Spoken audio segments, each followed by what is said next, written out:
Series of questions on the country's lack of testing, and he was quick to pin the blame on past administrations.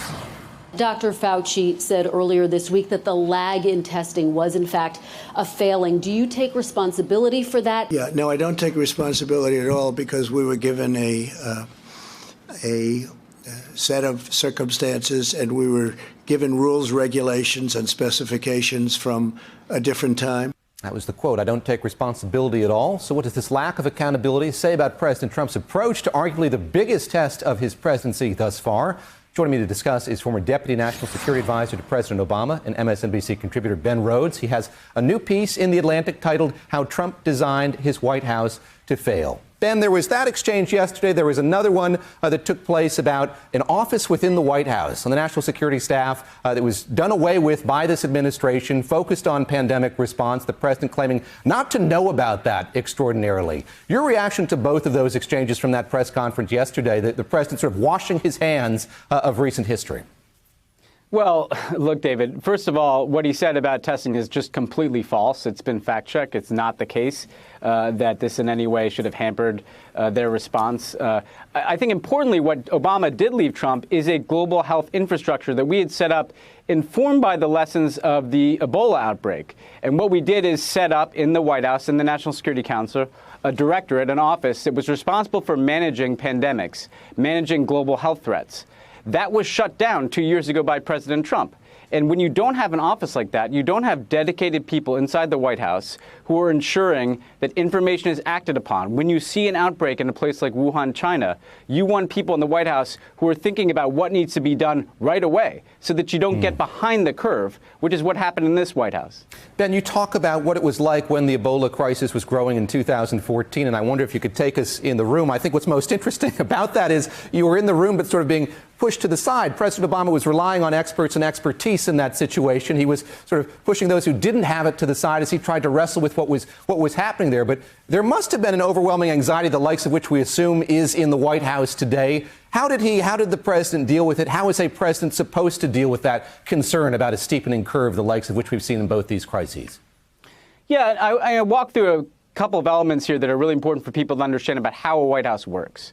Number one, you need a president who's willing to hear bad news, willing to understand that they're going to have to focus on something that they may have not intended to focus on. President Trump clearly did not want to hear that bad news when he heard about the outbreak and coronavirus. Secondly, and importantly, as you say, who do you turn to when you get bad news? Do you turn to the experts or do you turn to your own political interests? And the anecdote I used from Ebola is we got a chart that showed a curve that was going to go like this, that was going to go straight up in terms of the cases of Ebola, millions of cases potentially in West Africa that could come to the United States.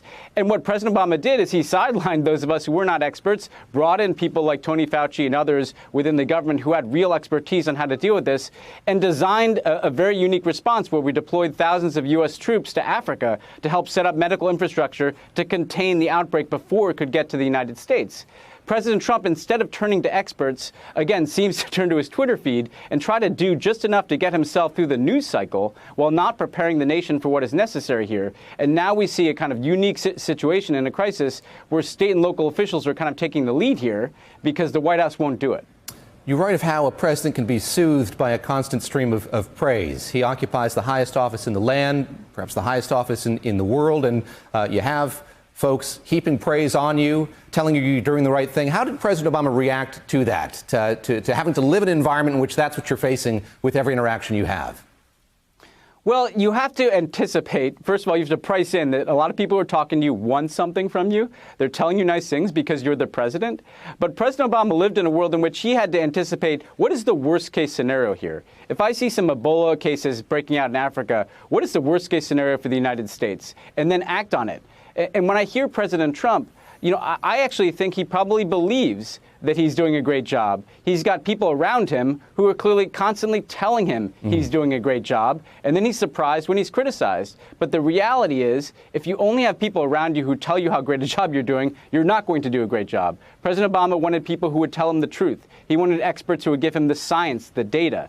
And President Trump doesn't seem to be making decisions based on the data. He seems to be making decisions based on his own political interests. You know, I listened to him. I listened to him when he was speaking in the Oval Office earlier this week, and and I kind of focus on what he's fixated on. It's not the present. He's not reckoning with the present or the gravity of the situation. To an extent, he's focused on the future. He's talking about the economic ramifications of what might happen here.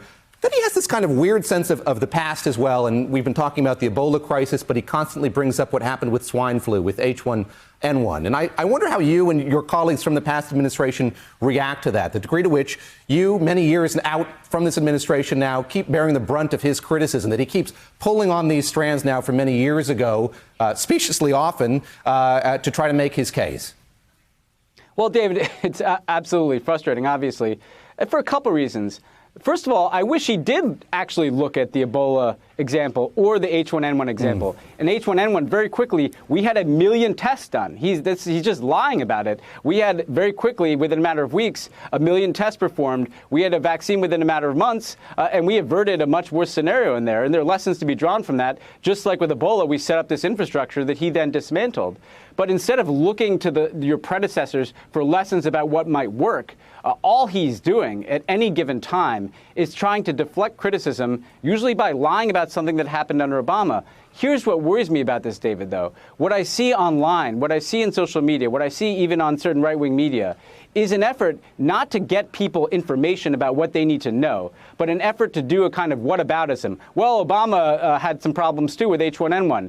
That's not the information that people need right now. One important thing, David, President... Hey there, I'm Chris Hayes from MSNBC. Thanks for watching MSNBC on YouTube. If you want to keep up to date with the videos we're putting out, you can click subscribe just below me or click over on this list to see lots of other great videos.